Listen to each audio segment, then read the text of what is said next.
I am Captain Spawn, and this is day 304 of Spawn Gear.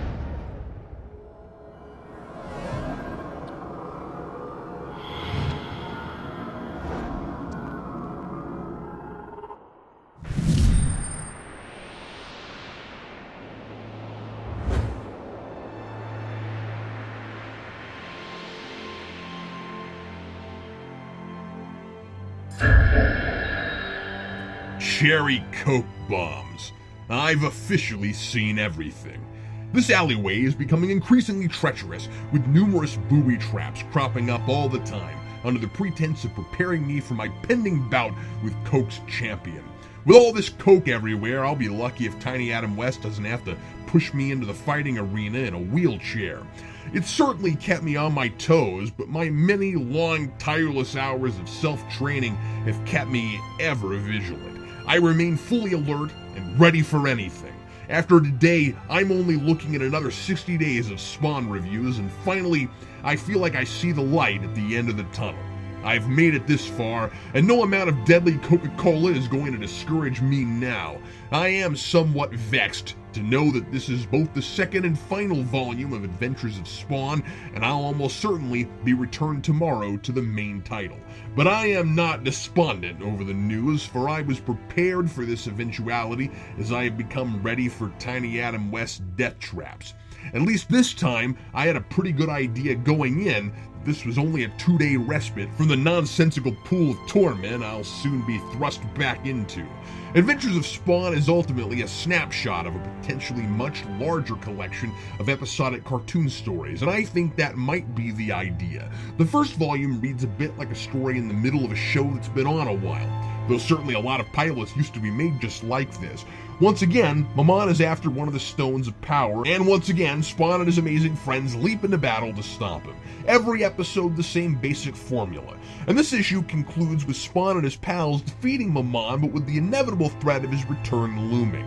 It feels like those VHS tapes I had when I was a kid of X-Men and Ninja Turtles. You'd get a couple episodes right in the middle of the series and watch those over and over, knowing there were several seasons, but also knowing you could only watch the rest when they aired on TV.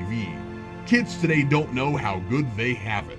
So this is a sample, a taste to whet your palate, just a fun little exercise in creating a glimpse of what Spawn might have been as a goofy kids show, rather than that world fully realized. And because it's so clearly the kind of series that would be the same formula every episode, it could be argued that there's nothing more to see here. If you've seen one, you've seen them all, like Scooby-Doo.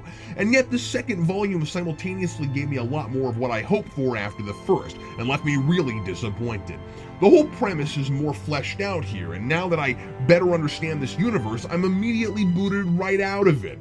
We learn that the Necro Stone really is an artifact of dark magic, and that Al is constantly fighting against a darkness that has consumed everyone else who has used it, and it starts to edge slightly out of the generic cartoon and get a life of its own when Maman introduces the notion that Spawn is playing out this idealized superhero fantasy, trying to force reality in his perfect version for it, while it's actually just a matter of time before he's overtaken by evil, as it slowly extinguishes light everywhere, like it did in Maman's dimension and like it has for Tiffany.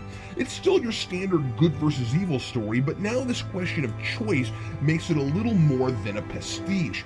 When we see Maman's true monster face contrasted with Spawn's demonic mask, we see the distinct conflict between the hero and villain. Maman embraces his evil nature as unchangeable and the order of things, while deceptively hiding it with a human face to pretend he's something else. Spawn also hides his true face, but out of necessity, presumably to protect his family, but also because he must wear the costume, with all the power it comes with, to fight evil, and he defiantly fights the nature of the costume to change what that mask represents. It may have been created by evil forces, but to do evil is his choice. It's left ambiguous, rightfully so, as to whether Al's idealistic view is correct, or if someday it's inevitable that the costume's evil will consume him. And it doesn't even go into that messy business of how much the costume messes with his mind.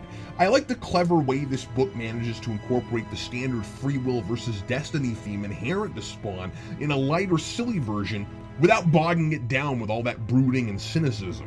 It's the same book it was last volume, but it feels more like it's truly adapting the original material. I also like how that theme is played with Omega Spawn's faith in Tiffany to change her mind and return to the sight of the angels. Both spawns believe in hope. If you can decide to do good or evil, it's never too late for anyone. And that doesn't negate the notion that there's a clear distinction between the two. We also get a revelation of what the Awakening Stone is supposed to awaken. Mammon wants to use it to summon Malbolgia. At the end, our heroes use a cheap Deus Ex Machina to trap Mammon in some other unknown dimension, so we never get to see Bolgi, which is a shame, and a lot of why I feel like I haven't really experienced this version to its fullest awesomeness. I imagine this Bolgi to be the Krang to Mamon's Shredder. The comic is sadly really uneven. Just as it's picking up pace, dropping a lot of that wordy exposition and getting more creative, it's over halfway through and the entire rest of the book is an introduction to this world's Flabeic brothers, the comic relief henchmen who need no introduction because as far as I can tell, there's no more series after this. It's just one absurdly long sketch, an exchange between the brothers entirely off panel behind a rip in space-time, noticing the rip and debating whether or not to come through. It's 22 pages of almost the exact same panel repeated, the joke being that it's a ridiculous, idiotic conversation that never ends and keeps looping, a little like Who's on First. It's the sort of comedy that requires delivery and timing and doesn't translate well to sequential art, especially when you're getting into this universe finally and imagining more quirky Spawn adventures in that space instead of pages and pages of space. The random narration that sets it up is fun. The Kraken question is pretty small, shorter than a tall person, but taller than a small poodle. But the punchline is predictable and not worth the wait. The brothers finally leave Limbo only to float aimlessly in space. It wouldn't be Spawn if even the stuff I like didn't include something really frustrating. But even with the missed opportunities, what makes it all worth it are the fake parody ads in the back of these. You can send in for your own live miniature demon, or get some Psy-Monkeys for $1.25. And then there's the full page of cheap, questionable novelty stuff. Live in outer space. Get the world's longest red cape, an unbreakable magic sword. A lot of work went into making that page look really authentic, and I'm a sucker for stuff like that. It's too bad I can't send in for a Velociraptor cage or some Cherry Coke repellent. Cherry Coke repellent, because sometimes you just can't get rid of a bomb. Signed, Captain Spawn.